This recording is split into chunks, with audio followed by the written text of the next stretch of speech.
Terima kasih Yang Mulia. Assalamualaikum warahmatullahi wabarakatuh.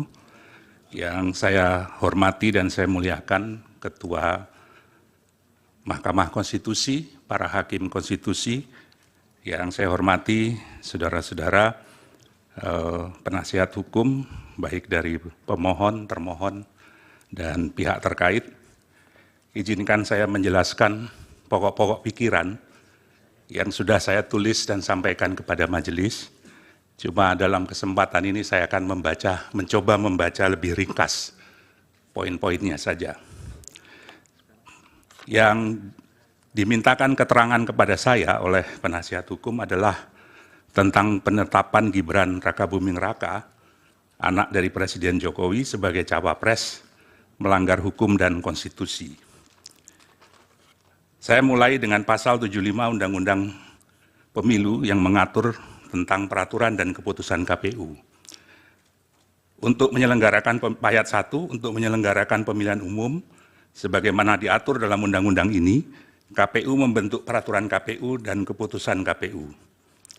Ayat 2, peraturan KPU sebagaimana dimaksud pada ayat 1, merupakan pelaksanaan peraturan perundang-undangan. Ayat 3 saya lewati, ayat 4, dalam hal membentuk peraturan KPU yang berkaitan dengan pelaksanaan tahapan pemilu, KPU wajib berkonsultasi dengan DPR dan pemerintah melalui rapat dengar pendapat. Selanjutnya, putusan Mahkamah Konstitusi nomor 90 PUU 21/2023 telah merubah pasal 169 huruf Q menjadi berusia paling rendah 40 tahun atau pernah atau sedang menduduki jabatan yang dipilih melalui pemilihan umum, termasuk pemilihan kepala daerah. Selanjutnya, pasal 221 sampai 230 Undang-Undang Pemilu mengatur tentang tata cara penentuan, pengusulan, penetapan pasangan calon presiden dan wakil presiden. Selanjutnya, di pasal 231 ayat 4 Undang-Undang Pemilu mengatur sebagai berikut, ketentuan lebih lanjut mengenai tata cara verifikasi terhadap kelengkapan dan kebenaran dokumen persyaratan administratif bakal pasangan calon diatur dalam peraturan KPU. Pasal 18 ayat 1 peraturan KPU nomor 19 tahun 2003 mengatur bahwa dokumen yang diverifikasi adalah KTP elektronik bakal pasangan calon dan atau suami istri bakal pasangan calon. Yang kedua, akta kelahiran WNI bakal pasangan calon atau suami istri bakal pasangan calon yang telah dilegalisasi oleh instansi yang berwenang dan seterusnya. KPU telah menetapkan peraturan KPU nomor 19 tahun 2023 tentang pencalonan peserta pemilu presiden, wakil presiden pada tanggal 9 Oktober 2023 dan diundangkan dalam berita negara tanggal 13 Oktober. Dengan poin yang paling catatan yang paling penting adalah bahwa syarat calon berusia paling rendah 40 tahun sesuai dengan Undang-Undang Pemilu. Kalau kita baca dari kronologi tahapan pendaftaran paslon dan kesesuaiannya dengan peraturan perundang-undangan, KPU berwenang menerima pendaftaran, memverifikasi berkas, dan mengumumkan hasil verifikasi pendaftaran, menetapkan pasangan calon yang memenuhi syarat, dan melakukan pengundian nomor pasangan calon sesuai dengan ketentuan. Tanggal 9 Oktober, peraturan KPU nomor 19 tahun 2003, syarat pencalonan berusia paling rendah 40 tahun. Tanggal 16 Oktober, putusan MK nomor 90 merubah pasal 169 ayat Q menjadi berusia paling rendah 40 tahun atau pernah atau sedang menduduki jabatan yang dipilih melalui pemilihan umum, termasuk pemilihan kepala daerah. 19 Oktober, pendaftaran calon presiden dan wakil presiden. 25 Oktober sampai 29 Oktober adalah verifikasi dokumen pendaftaran. Masih menggunakan PKPU nomor 19 2023. Tanggal 3 November, peraturan KPU nomor 23 tahun 2003 mengubah persyaratan sesuai dengan putusan MK. Tanggal 13 November ditetapkan capres dan wakil presiden, cawapres. Peraturan KPU 19 2023 belum diperbarui Yang jadi persoalan adalah mengapa menerima pendaftaran dan melakukan verifikasi berkas paslon 02 yang tidak memenuhi syarat usia sesuai dengan PKPU 19/2023. Penerimaan pendaftaran Prabowo Gibran yang tidak memenuhi syarat oleh KPU adalah tindakan yang diskriminatif. Dalam berita acara verifikasi dokumen persyaratan bakal calon presiden dan calon wakil presiden tanggal 28 Oktober 2023, berkas itu menyatakan bahwa pasangan Prabowo Gibran memenuhi syarat dan disusun dengan berdasarkan pada PKPU 19/2023 yang belum direvisi sesuai dengan putusan MK 90. Bakal cawapres Gibran yang sebenarnya berbeda dalam hal syarat umur diperlakukan sama dengan cawapres yang lain yang sudah memenuhi syarat umur, sebagaimana ditetapkan dalam Peraturan KPU 19 tahun 2023. Berkas pendaftaran paslon 02 diterima dan diverifikasi oleh KPU. Tidak sesuai dengan putusan MK nomor 27 PUU 5 Romawi 2007 yang memuat pertimbangan berkait diskriminasi. Diskriminasi adalah memperlakukan secara berbeda terhadap hal yang sama. Sebaliknya bukan diskriminasi jika memperlakukan secara berbeda terhadap hal yang memang berbeda. Dalam kasus ini, sebetulnya cawapres Gibran harusnya diperlakukan secara berbeda dengan peraturan yang berbeda. Tapi dalam kenyataannya KPU memperlakukannya sama dengan calon wakil presiden yang lain, diverifikasi dengan peraturan yang sama. KPU melakukan tindakan dalam rangka penyelenggaraan pemilu yang tidak menaati prosedur asas dan prinsip penyelenggaraan pemilu yang ditetapkan dalam peraturan perundang-undangan pasal 3 huruf D, terutama di Undang-Undang Pemilu, yang menyatakan bahwa dalam menyelenggarakan pemilu, penyelenggara pemilu harus melaksanakan pemilu berdasarkan asas sebagaimana dimaksud dalam pasal 2, dan penyelenggaraannya harus memenuhi prinsip mandiri, jujur, adil, berkepastian hukum, dan selanjutnya. Penyelenggaraan harus netral dan selanjutnya. Menurut prinsip keadilan pemilu, menurut IDEA, keadilan pemilu berarti memastikan bahwa setiap tindakan, prosedur, dan keputusan terkait proses pemilu adalah taat hukum. Keadilan pemilu juga berarti hak kepemiluan dilindungi, dipenuhi, dan ditegakkan. Keadilan pemilu juga berarti memberi ruang bagi pihak yang hak kepemiluannya dilanggar, membuat keluhan, memberikan keterangan, dan menerima keputusan. Selanjutnya, KPU melakukan perubahan PKPU nomor 19 menjadi PKPU nomor 23 pada tanggal 3 November sesuai dengan putusan MK. Seharusnya KPU merubah PKPU nomor 19 tersebut sebelum menerima pendaftaran pasangan calon. Poin berikut adalah berkaitan dengan mandat verifikasi yang diatur dalam PKPU sehingga putusan MK saja tidak cukup menjadi landasan menerima pendaftaran Gibran. Meskipun MK telah membuat putusan nomor 90 PUU 21/2023, KPU harus tetap mengubah peraturan KPU 19 terlebih dahulu untuk menyesuaikan syarat calon. Perubahan frasa dalam putusan mahkamah tidak bisa dipisahkan dari kedudukan mahkamah sebagai negatif legislator, sehingga putusan mahkamah harus dinilai setingkat dengan undang-undang yang memerlukan peraturan KPU untuk dioperasionalkan, terutama dalam peraturan KPU.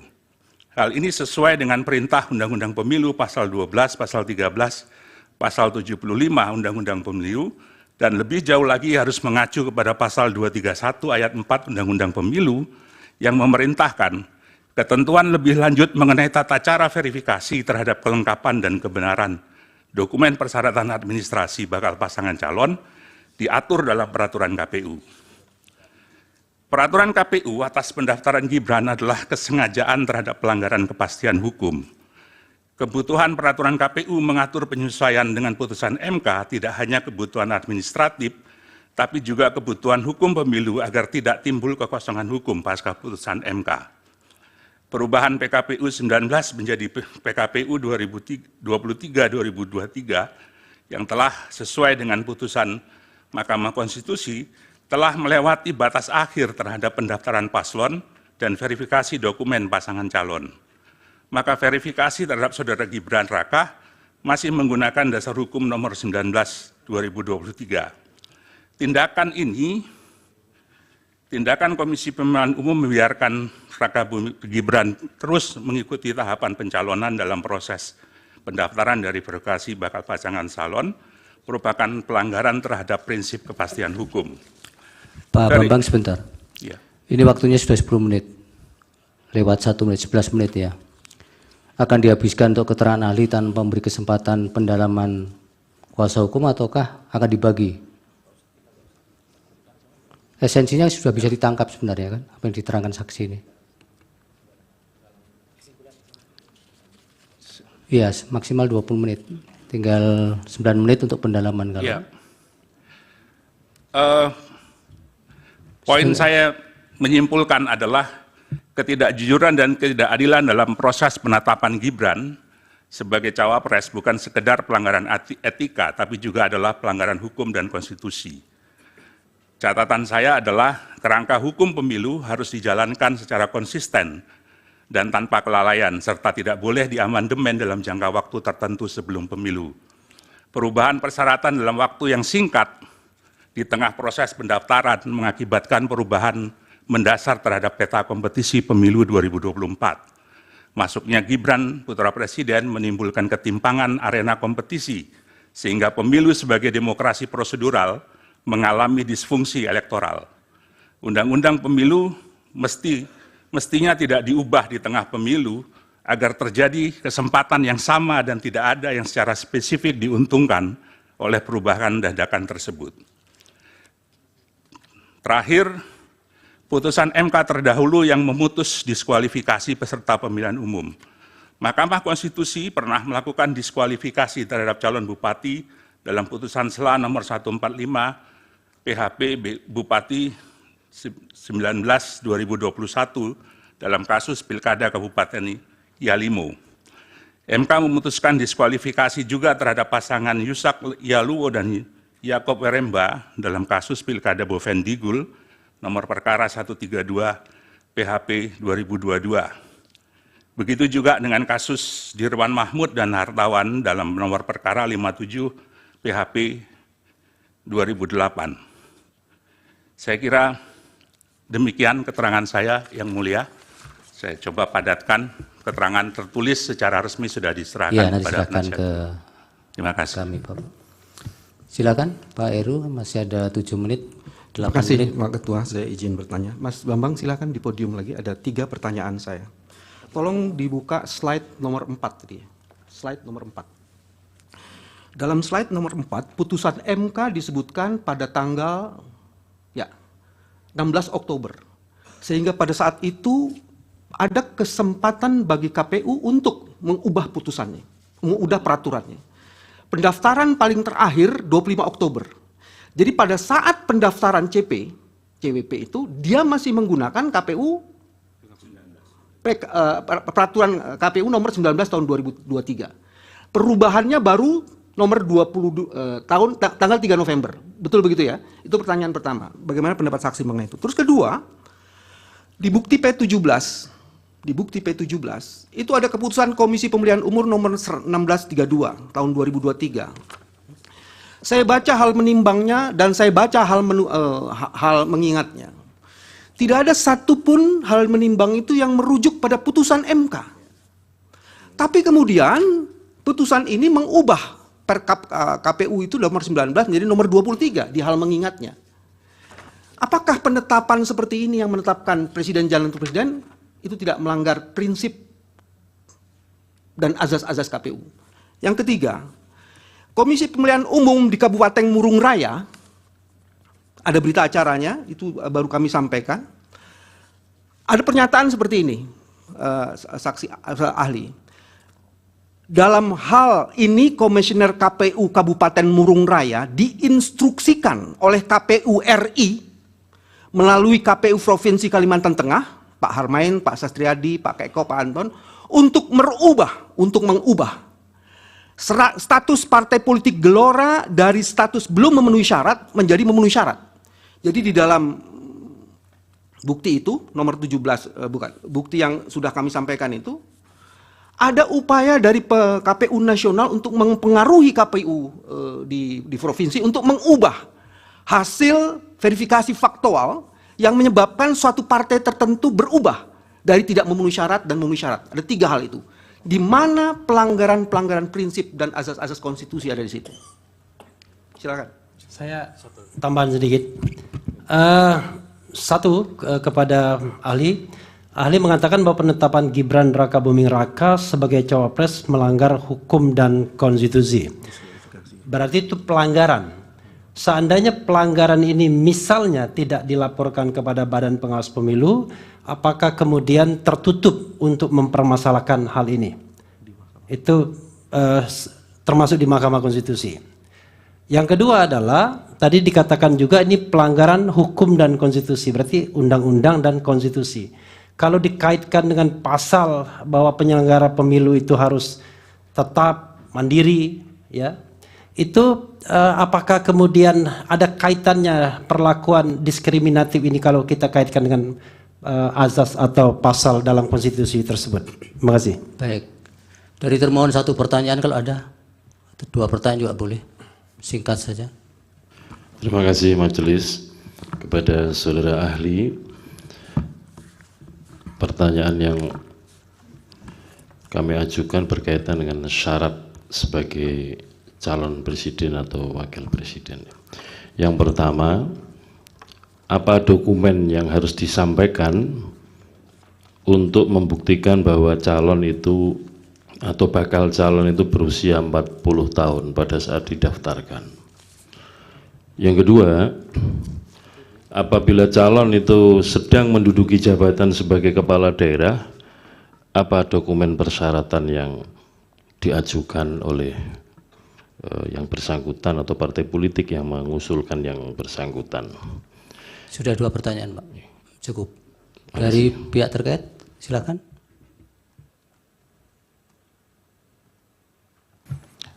Kami ingin bertanya, pertama, apakah saudara ahli tahu dan dapat membedakan antara sengketa proses dan sengketa hasil dalam pemilu?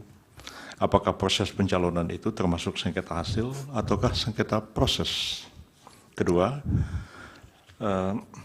jika penyelenggara negara itu tahu bahwa ada norma hukum yang lebih tinggi yang mengatur sesuatu, tapi ada juga norma hukum yang lebih rendah, dan peraturan lebih rendah itu bertentangan dengan yang lebih tinggi.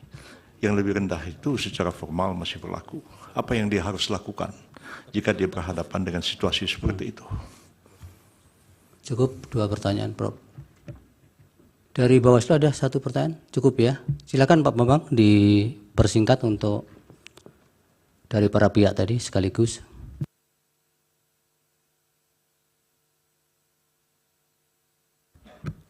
Baik, Yang Mulia. Yang pertama menyangkut dengan timeline yang tadi sudah disampaikan. Antara tanggal 16 Oktober sampai 25 Oktober, menurut hemat saya, pendapat saya, langkah yang harus dilakukan oleh KPU adalah menyusun perubahan PKPU nomor 19 2023 dan mengajukannya kepada DPR. Sehingga kemudian ada kesempatan. Mohon slide-nya Yang Mulia untuk dipertunjukkan slide 4 biar bisa. Slide tadi, tugas. Nomor 4 slide. Ya. Ada waktu kurang lebih 9 hari atau 10 hari untuk merubah peraturan KPU 19 2023 ini. Dan waktu ini terbuang percuma, tidak ada tindakan yang berarti dalam mengubah peraturan KPU tersebut.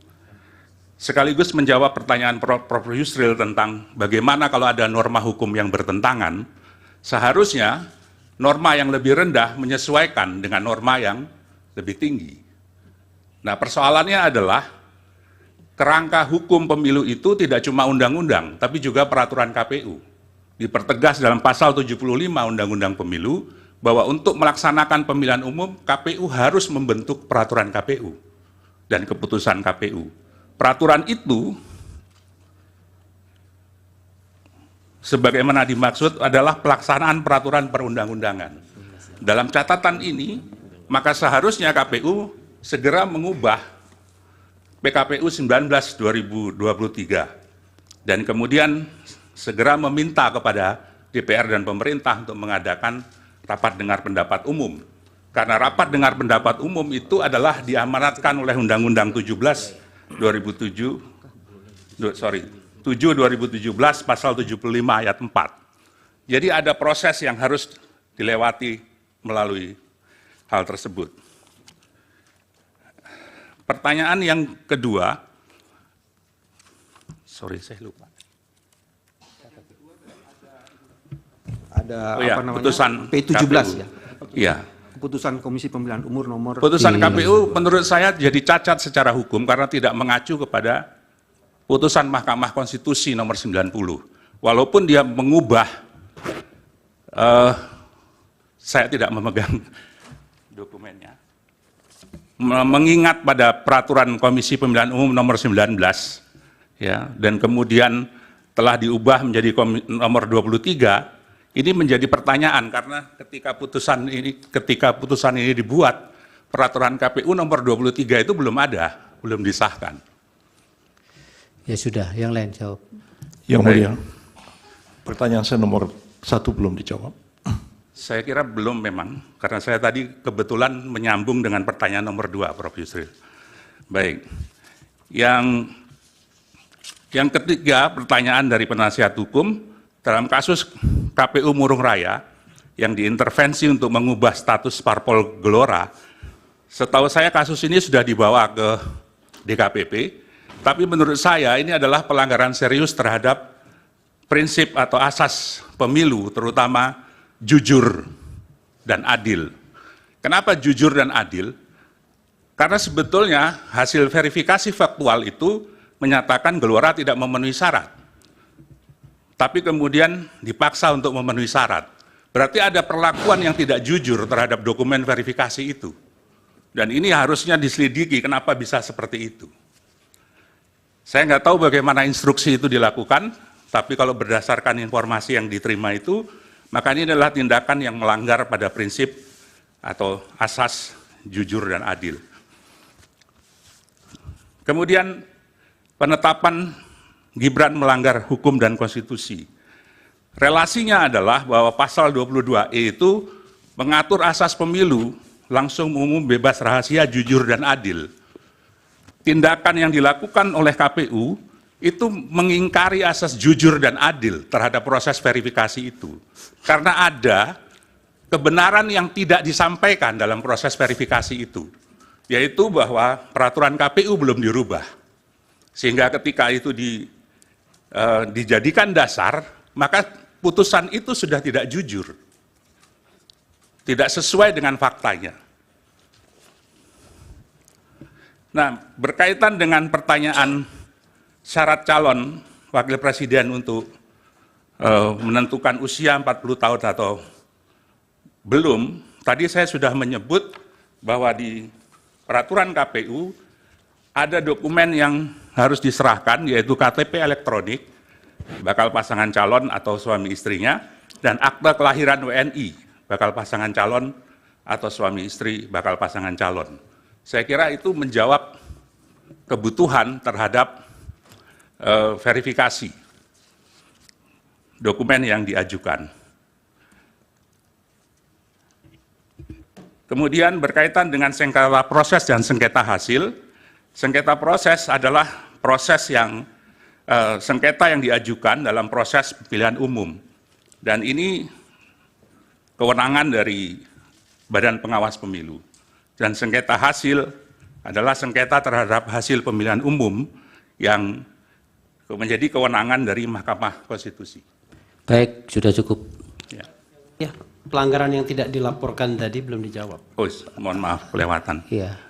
Berkaitan dengan pelanggaran yang tidak dilaporkan, saya kira mandat dari Undang-Undang Pemilu memberikan tugas kepada Badan Pengawas Pemilihan Umum untuk melakukan pengawasan secara aktif, bahkan kalau perlu proaktif. Ya, itu kan dan normatifnya, preemptif. Pak. Yang ini kan yang lolos dari itu. Justru itu saya harus bertanya, Yang Mulia. Seharusnya Bawaslu tahu bahwa ada persoalan ini dalam proses penetapan pasangan calon, karena dia melakukan pengawasan aktif. Pertanyaannya, apakah Bawaslu mengambil tindakan terhadap pelanggaran ini?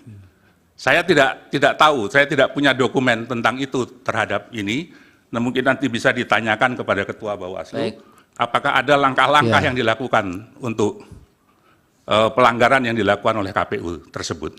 Terima kasih Yang Baik, Mulia. Pak Bambang. Dari Hakim ada? Yang Mulia, ada satu pertanyaan yang belum dijawab. Termohon. Termohon baru dijawab satu. Iya, yang soal apabila ada orang yang kedudukannya sedang menjabat sebagai kepala daerah, dicalonkan sebagai presiden atau wakil presiden, dokumen persyaratan apa yang diajukan ke KPU? Terima kasih. Tahu Pak Bambang? Baik, setahu saya mestinya adalah SK yang bersangkutan sebagai kepala daerah, ditambah izin dari presiden, karena seorang kepala daerah harus mengajukan izin kepada presiden. Baik. Dari Yang Mulia ada? Baik, nanti Pak Heru yang ahli itu siapkan kertas sama pulpen jadi